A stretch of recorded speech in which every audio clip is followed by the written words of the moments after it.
நெஞ்சி பொறுக்குதில்லையே, நெஞ்சி பொறுக்குதில்லையே,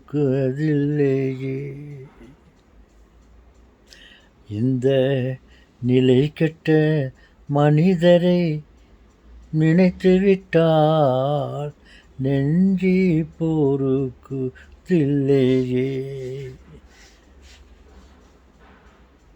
தாத்தா, ஏன் தாத்தா அப்படி சொல்கிறீங்களோ? பாருங்கள் என் செல்வங்களே, மனுஷன் சாப்பிடுறான்டா தம்பி பயலே. மனுஷன் அடிச்சுக்கிறான்டா தம்பி பயலே. இந்த நாட்டில் இருக்கிறவன் அந்த நாட்டுக்காரனை அடிக்கிறான், அந்த நாட்டில் இருக்கிறவன் இந்த நாட்டுக்காரனை அடிக்கிறான். சண்டை, பொறாமை, வைராக்கியம், நான் தான் பெரியவன். இந்த உலகத்தையே அழித்து விடுகிறேன், உன் நாட்டையே நான் அழித்து விடுகிறேன், பெரும் பகுதியை நான் அழித்து விட்டேன். இப்படி ஒரு சந்தோஷம். இங்கே பார்த்தா ஆடு மாடுங்க கூட அப்படித்தான் சண்டை போட்டுது, ஒன்று முட்டிக்குது.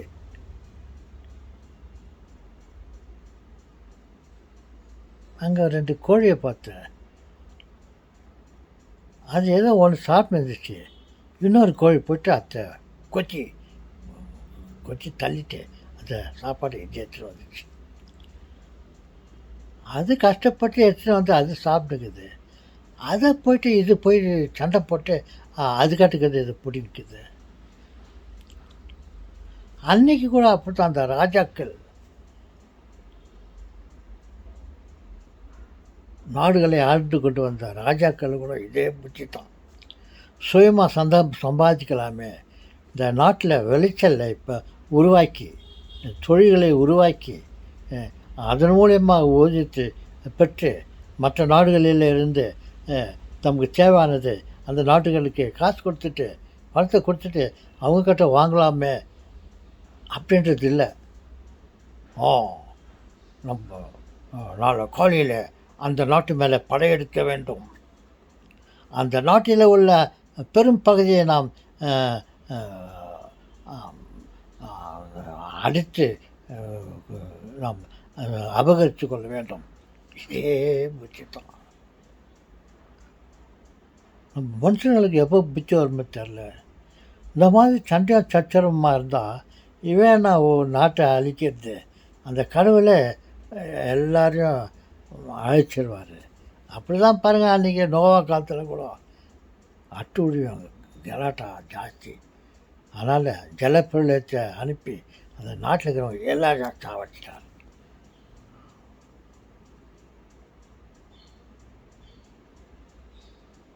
இந்த மாதிரி சண்டை சச்சரமாக இருந்தாக்கா படைத்தவன் சும்மா இருப்பானா?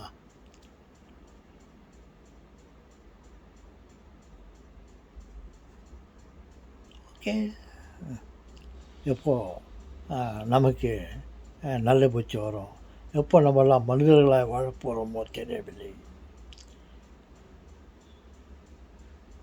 வாழ நினைத்தால் வாழலாம். நல்லவர்களாக இருக்க நினைத்தாலே போதும், நினைத்தாலே போதும். நினைக்க மாட்டேங்கிறாங்களே. ஓகே, அட்லீஸ்ட்டு நம்ம ஒருவனாவது அப்படி நினைப்போம். நாம் இந்த உலகத்தில் நாம் ஒருவனாவது நல்லவர்களாக இருப்போம் என்று ஒருத்தரும் நினைத்தால், ஒவ்வொருத்தரும் நம்ம அட்லீஸ்ட் யார் எப்படினா போட்டோம், நம்மளை பொறுத்த வரையும் இந்த நாட்டுக்கு உபயோகமாக இருக்கிறவனாக இருக்கலாம், இந்த நாட்டு ஏழைகளுக்கு நம்ம கொடுக்குறவனாக இருக்கலாம். நம்ம ஒருவனாவது யாருக்குன்னா தர்மம் விரும்பலாம். ஒருத்தனும் இந்த உலகத்துக்கு ஒருத்தனும் அவனை அவன் தனிப்பட்ட முறையில் அவன் நல்லவனாக இருந்தால் போதும். நாடே செழிக்கும். நாடேல இருக்கிற அத்தனை பேரும் நல்லவர்களாக ஆகிவிடுவார்கள். அவன் தனிப்பட்ட முறையில் நாம் நல்லவனாக இருக்க வேண்டும். நாம் மற்றவனுக்கு மோசம் செய்யக்கூடாது. மற்றவன் சொத்தை நாம் அபகரிக்கக்கூடாது. நமக்கு வலிமை இருக்கிறது. அவனை அழைத்து விட்டு அதை பறித்து கொண்டு வரலாம் என்று நமக்கு நம் நினைக்கக்கூடாது. நம் நீதியாக இருக்கலாம்னு ஒரு நாட்டுக்காரனும் ஒரு வீட்டுக்காரனும் நினைத்தாலே போதும், உலகமே அமைதி பெறும். என் செல்வங்களே, ஊருக்கு வேண்டாம் உபதேசம். நமக்கு நாமே நம்மையே சரி செய்து கொள்ளலாம். நமக்கு நாமே நல்லவர்களாக இருப்போம். நல்லவன் எனக்கு நானே நல்லவன், சொல்லிலும் செயலிலும் வல்லவன் அப்படின்னு ஒருத்தரும் அவனை பொறுத்தவரையும் நல்லவனாகவும் வல்லவனாகவும் இருந்தால் இந்த உலகமே செழிக்கும். உலகத்திலே மழை பெய்யும். உலகத்தில் ஒருவர்களுக்கு அத்தனை பேருக்கு உணவு கிடைக்கும். சண்டை போடக்கூடாது.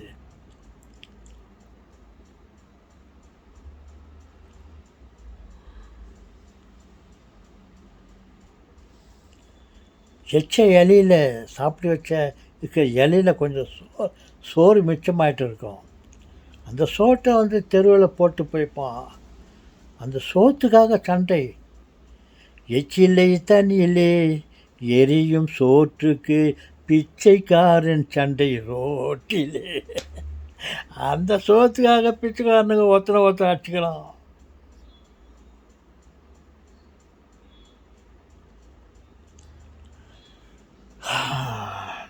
ஓகே, சொல்லுங்களே. ஒவ்வொருத்தரும் நல்லதையே நினைப்போம், அதே செய்வோம். நாடு செழிக்கும். மற்றவர்கள் நம்மை பார்த்து கற்றுக்கொள்வார்கள். நல்லது செய்வதற்கு மற்றவர்கள் நம்மை பார்த்து தெரிந்து கொள்வார்கள். அல்லது மற்றவர்களை பார்த்து நாம் தெரிந்து கொள்ளலாமே. அவன் நல்லவனாக இருந்தால் அவனை பார்த்து நாம் தெரிந்து கொள்ளலாமே. அல்லது நம்மை பார்த்து அவர்கள் தெரிந்து கொள்ளட்டுமே. நாம் நல்லவர்களாக இருக்க முயற்சிப்போம். மற்றவன் நல்லவர்களாக இருக்க வேண்டும் என்று எதிர்பார்க்காதே. நாம் மற்றவர்களுக்கு நல்லவனாக இருப்போம். ஓகே, பேச்சை நிறுத்தி கொண்டு நல்லவர்களாக இருக்க முயற்சிப்போமா?